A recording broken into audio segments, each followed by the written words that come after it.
அன்புள்ளம் கொண்ட VSO TV நேயர்களே வணக்கம்.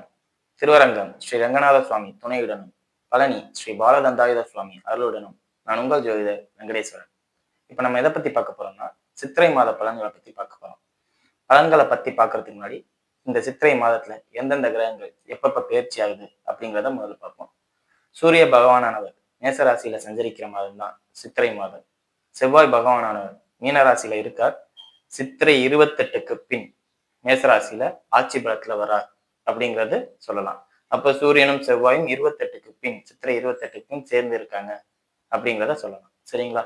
அதே மாதிரி புதன் பகவானானவர் மீன ராசியிலிருந்து சித்திரை 17க்கு பின் மேச ராசிக்கு சஞ்சரிக்கிறார். சோ இந்த அமைப்பு எந்த மாதிரியான மாற்றங்களை குறிக்கும்? குறிப்பா தகவல் தொழில்நுட்பத்துல எந்த மாதிரியான புரட்சியை கொடுக்கும்?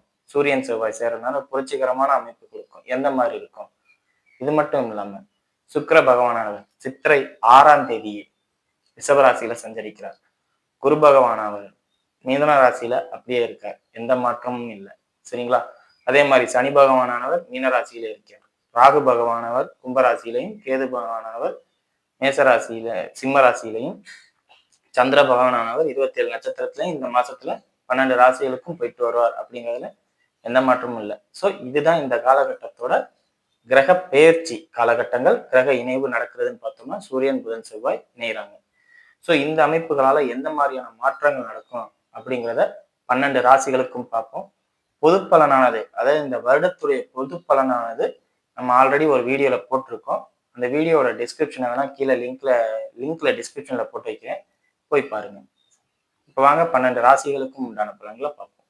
மேச ராசி என்பர்களே, ராசியாதிபதி ராசிக்கு 12ல இருக்கார் அப்படிங்கிறத மறக்கவே கூடாது. குறிப்பா செவ்வாய் பகவானானவர் 28ஆம் தேதி வரை கொஞ்சம் பலவீனமா தான் இருக்காரு, சனியோட சேர்ந்து இருக்காரு அப்படிங்கிறத தான் நம்ம இங்க பாயிண்ட் பண்ணுங்க. அதே மாதிரி ராசியிலே சூரிய பகவான் இருக்காரு அப்படிங்கிறதையும் மறக்கக்கூடாது. அப்ப இது எந்த மாதிரியான அமைப்பை குறிக்கும்? நம்மளால எந்த ஒரு விஷயத்த செய்ய முடியாதோ அதை செய்ய முடியும் நம்மளே நினைச்சுக்கிட்டு தைரியமா ஒத்துக்கிறது, ரெஸ்பான்சிபிலிட்டிஸ் எடுத்துக்கிறது. நான் அந்த வேலையை பார்க்கிறேன், கடமை உணர்வோட இருக்கிறது. ஏன் இந்த கடமை உணர்வு வருது? கடமை உணர்வு வர்றதுக்கு 2 கிரகங்கள் தான் காரணம். ஒண்ணு சனி, 2வது சூரியன். அதாவது நான் அந்த வேலையை பார்க்கிறேன் அப்படின்னு ஃபீல்டுக்குள்ள போறவங்க சனி. நான் அந்த வேலையில நடக்கிற அனைத்து விதமான அசம்பாவிதங்களும் சரி நல்லதுக்கும் சரி நானே பொறுப்பேற்றுக்கிறேன் அப்படிங்கிறவர் சூரியன். சூரியன் ராசியில உச்சமாயிட்டாரா, அப்ப என்ன ஆகும்? அனைத்து விதமான விஷயங்களுக்கும் நீங்க பொறுப்பேற்றுக்க தயார். என்ன சொல்ல போனா இதை ஒரு சிலர் ஓட்டுற மாதிரி சொல்லுவாங்க, மாட்டின ஆடு அப்படின்ட்டு. ஒரு விஷயத்த பாசிட்டிவா சொல்றதோட கொஞ்சம் நெகட்டிவா சொல்லும் போது வேகமா புரியும்பாங்க. அதனால இந்த விஷயத்துல நீங்க பலியாடா நிறைய பேருக்கு மாட்டுவீங்க. உங்க ராசியோட அமைப்பே ஆடுதான். இந்த நேரத்துல நீங்க பலியாடா நிறைய பேருக்கு மாட்டுவீங்கிறது தான் யதார்த்தமான உண்மை. எல்லாத்துக்கும் பொறுப்பேற்றுக்குவீங்க. பொறுப்பேற்றுக்கிற நீங்க எப்படி இருக்கீங்க? செவ்வாய் சனியோட சேர்ந்துட்டாரு. சூரியன் பொறுப்பேற்றுக்குவாரு. அந்த பொறுப்பேற்றுக்கிற அதிபதியான செவ்வாய் நீங்க எப்படி இருக்கீங்கன்னு பார்த்தா சனியோட சேர்ந்துக்கிட்டாரு. சனி யாரு? 11ஆம் அதிபதி, 10ஆம் அதிபதி. அப்ப தொழில்ல தான் இந்த பொறுப்பையே ஏத்துக்குவீங்க. தொழில்ல உங்களால முடியாதுன்னு உங்களுக்கு நல்லாவே தெரியும். 12ல இருக்கிறனால அசம்பாவிதங்கள் 28 வரை அசம்பாவிதங்கள் நிறைய நடக்கும். பிரச்சனைகள் நிறைய ஃபேஸ் பண்ணுவீங்க தொழில்ல. ஆனா 28க்கு அப்புறம் சூரியன் செவ்வாய் சேர்றாரு. அது ஒரு விதமான யோகத்தை கொடுக்கும். பெண்களுக்கு அது தோஷம்தான், ஆண்களுக்கு அதுதான் யோகமே. ஏன்னா ஆண்கள் எப்பவும் நெருப்பு மாதிரி வேகமா செயல்பட்டுக்கிட்டு அதிகாரம் பண்ணக்கூடியவரா இருக்கணும் அப்படிங்கிறதுதான் யதார்த்தமான உண்மை. என்ன சொல்ல போனா பெண்களுமே அந்த ஃபீல்டுல இப்ப ஐபிஎஸ் ஆபீசரா இருக்கீங்க, தீயணைப்பு துறையில இருக்கீங்க, இல்லாட்டி இபி லைன்ல இருக்கீங்க, இந்த துறையில இருக்கிற பெண்களுக்கு இந்த அமைப்பு சூப்பரா வேலை செய்யும். சூரியன் செவ்வாய் சேரணும். இது இல்லாத மற்ற துறையில இருக்கிற பெண்களுக்கு பாதிப்பு. அதாவது அந்த ஃபீல்டோட இப்ப கரண்ட்ங்கிறது காப்பர் ஒயர்ல போகும்போது நல்லா இருக்கும் அப்படிங்கிறத சொல்லுவாங்க. அதாவது தங்கத்தாலே மின்சாரத்தை கடத்த முடியும், வெள்ளியாலையும் மின்சாரத்தை கடத்த முடியும், இரும்பாலையும் மின்சாரத்தை கடத்த முடியும், மனுஷனாலையும் கடத்த முடியும். ஆனா காப்பரத்தான் அதிகமா, செம்பத்தான் அதிகமா பயன்படுத்துறாங்க. ஏன்? ஏன்னா அதுதான் சீப் அண்ட் பெஸ்ட். அதனால அந்த மாதிரி அந்த ரகத்துல இருக்கிறவங்களுக்கு, அந்த தொழில்துறையில இருக்கிறவங்களுக்கு இதெல்லாம் சூப்பரா இருக்கும். காவல்துறை அதிகாரிகளோட பெயர் 28ஆம் தேதி வரை மாறும்.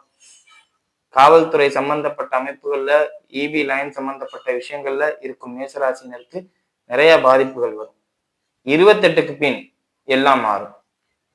சூப்பரா இருக்கும், அதிகாரம் கிடைக்கும், ப்ரொமோஷன் கிடைக்கும், எல்லாமே சொல்லலாம். குறிப்பா குழந்தைகளால் பெரும்பேர் கிடைக்கும். என் பையன் ஃபர்ஸ்ட் மார்க் வாங்கிட்டான். மேசராசி பெற்றோர்கள் இந்த நேரத்துல ஜாலியா இந்த வீடியோ பார்க்கலாம். என் பையன் ஃபர்ஸ்ட் மார்க் வாங்கிட்டான், என் பையன் இந்த காலேஜ்ல சீட் வாங்கிட்டான், இந்த சீட் வாங்கிட்டான், மெடிக்கல் சீட் வாங்கிட்டான். குறிப்பா இப்ப என்ன 5ஆம் இடத்தில் கேது இருக்குல்ல, மெடிக்கல் சம்பந்தப்பட்ட ஃபீல்ட்லயோ இல்ல அக்ரிகல்ச்சர் சம்பந்தப்பட்ட ஃபீல்ட்லயோ இல்லாட்டி ஃபார்மசி ரிலேட்டட்லயோ ஏதோ ஒண்ணு அந்த கேது ஆதிக்கத்துல உங்க பையன் போறாருங்கிறத மாறுதட்டிக்குவீங்க. என் பையன் இந்த சீட் வாங்கிட்டான், அந்த சீட் வாங்கிட்டான், காலேஜ் படிக்கிற பசங்களுக்கு. ஏன்னா கேது 5ஆம் இடத்துல இருக்கிறனால குழந்தைகள் இந்த நேரத்துல அந்த கேடுவோட பிடிப்புல போய் மாற்றாங்கன்னு தான் அர்த்தம். சோ இது உங்களுக்கு ஒரு நல்ல அமைப்பு 28க்கு பின் தான் கொடுக்கும், அதுக்கு முன்னாடி கொடுக்காது. 28க்கு அப்புறம் 1.5 மாசத்துக்கு செவ்வாய் ஆட்சி பெற்ற நிலையிலேயே தான் இருப்பாரு, மேசத்திலே தான் இருப்பாரு. அப்படிங்கும்போது அந்த 1.5 மாசத்துக்கு உங்களை பிடிக்கவே முடியாதுங்கிற அளவுக்கு இருக்கும். சரிங்களா? வாங்க நட்சத்திர ரீதியான பலன்களை பார்ப்போம். அஸ்வினி நட்சத்திரக்காரர்கள். அஸ்வினி நட்சத்திரக்காரர்களை பொறுத்தவரை நட்சத்திராதிபதி கேது சிம்மத்துல இருக்கார். அப்ப குழந்தைகளால் இந்த காலகட்டத்துல பெரும்பேர் கிடைக்கும். சூரியன் ராசியில வராது, 5ஆம் இடத்துல கேது இருந்தாலும் நட்சத்திராதிபதி இருந்தாலும் ராசியில யார் வந்துட்டார்? சூரியன் உச்ச நிலையில வந்துட்டார். அப்ப குழந்தைகளால் பெரும்பேர் கிடைக்கும். சுய உழைப்பால் இப்ப கல்யாணம் ஆகலங்க அப்படிங்கிறவங்க இருப்பாங்கல்ல, கல்யாணம் ஆகாதவங்க குழந்தை இல்லாதவங்களா இருக்கும் பட்சத்தில் அவங்களோட சுய உழைப்பால் பேர் கிடைக்கும். குழந்தை இல்லாதவர்களுக்கு குழந்தை பாக்கியம் நிச்சயம் ஏற்படும். அதே மாதிரி வெளிநாட்டுக்கு போறதுக்கான வாய்ப்புகள் அதிகமா இந்த காலகட்டத்துல அஸ்வினி நட்சத்திரக்காரர்களுக்கு வாய்ப்பு உருவாகும். வெளிநாடு போகலாம். அதே மாதிரி லாட்ரி சம்பந்தப்பட்ட விஷயங்கள்ல நிறைய ஏமாறுபவர்களும் அஸ்வினி நட்சத்திரக்காரர்கள் தான். லாட்ரி இந்த மாதிரி ஜாக்பாட் இந்த மாதிரி எதிர்பார்க்கிற குதிரை பந்தயம், அந்த பந்தயம், இந்த பந்தயம், இந்த லைன்ல எல்லாம் இருக்கீங்கன்னா தயவு செஞ்சு கொஞ்சம் வெளியில வாங்க. 28க்கு அப்புறம் எந்த ஒரு வேலையும் பார்த்துக்கலாம். அது அப்ப அன்னைக்கு சுக்கிரன் எப்படி இருக்காது தினைக்கு பாருங்க. சித்திரை யாருக்கு அப்புறம் சுக்கிரன் 2ல ஆட்சி பலத்துல இருந்து அது மூலியமா உங்களுக்கு வருமானம் வரும்னு எல்லாரும் சொல்லுவாங்க. ஆனா அதை நம்ப வேண்டாம். 2ல சுக்கிரன் வர்றதுனாலலாம் அது கிடைக்காது. ராகுவும் 8ஆம் அதிபதியும் சுபத்துவமா இருக்கும். ராகு 11ல இருக்காரு, 8ஆம் அதிபதி 12ல இருக்காருங்கிறது நல்லது விஷயம்னு சொல்ல முடியாது. விபரீத ராஜயோகம் தான். ஆனா சனியோட சேர்ந்ததுனால கஷ்டப்பட்டாதான் கிடைக்கும் ஒழிய எளிதில் எதுவும் கிடைக்காது அப்படிங்கிறதுதான் உண்மை. சரிங்களா? சோ இதை கொஞ்சம் கவனமா பார்த்துக்கிறது ரொம்ப ரொம்ப நல்லது அப்படிங்கிறத சொல்றேன். எளிதில் பணிக்கக்கூடிய விஷயங்களை எதுவும் ஏத்துக்காதீங்க, அது கிடைக்காது அப்படிங்கிறத சொல்லலாம். சரிங்களா? மற்றபடி எந்த ஒரு விஷயமும் பெரிய லெவல்ல பாதிக்காது. பெயரும் புகழும் அதிகாரமும் இந்த காலகட்டத்துல அஸ்வினி நட்சத்திரக்காரர்களுக்கு வரும். வருமானம் சம்பந்தப்பட்ட விஷயங்கள் சில சமயம் பாதிக்கப்பட்டாலும் 14க்கு அப்புறம், அதாவது சித்திரை 14க்கு அப்புறம் கொஞ்சம் கையில தாராளமா பணப்புழக்கம் வரதை பார்க்கலாம். அரசு அதிகாரிகளாக இருக்கும் பட்சத்தில் போஸ்டிங் கிடைக்கும், ப்ரமோஷன் கிடைக்கும் அப்படிங்கிறதையும் சொல்லலாம். சரிங்களா? அடுத்தது பரணி நட்சத்திரக்காரர்கள். பரணி நட்சத்திரக்காரர்களை பொறுத்தவரை நட்சத்திராதிபதி சுக்கிரன் ஆட்சி பலத்துல இருக்கார். சோ இது உங்களுக்கு பிளஸ். ராசியில சூரியனும் நட்சத்திராதிபதி ஆட்சி பலம் பெறுவதும் செவ்வாய் மட்டும் கொஞ்சம் சப்போர்ட் பண்ணியிருந்தாருன்னா அவங்களெல்லாம் கையிலேயே பிடிக்க முடியாது. நான் மட்டும்தான் கிங்கு, எனக்கு நான் வச்சதுதான் சட்டம். அந்த ரஜினி டைலாக் மாதிரி தான் நீங்கலாம், ரஜினி சார் டைலாக் மாதிரி தான் நீங்கலாம். நான் தான் கிங்கு, நான் வச்சதுதான் சட்டம் அப்படிங்கிற அளவுக்கு நீங்க போவீங்க. அந்த அளவுக்கு ஒரு நல்ல நேரம் நடக்குது. ஏன்னா ராசியில சூரியன்கிறது யாருமே அவங்களை எதிர்த்து பேச மாட்டாங்க. அதே மாதிரி நட்சத்திராதிபதி சுக்கிரன்கிறது உங்களுக்கு எதையும் செய்யக்கூடிய மன துணிச்சல் வந்துடும். உடல் பலம் மட்டும்தான் இருக்காது. அதை மட்டும் கொஞ்சம் கவனம் பண்ணிக்கோங்க. சரிங்களா?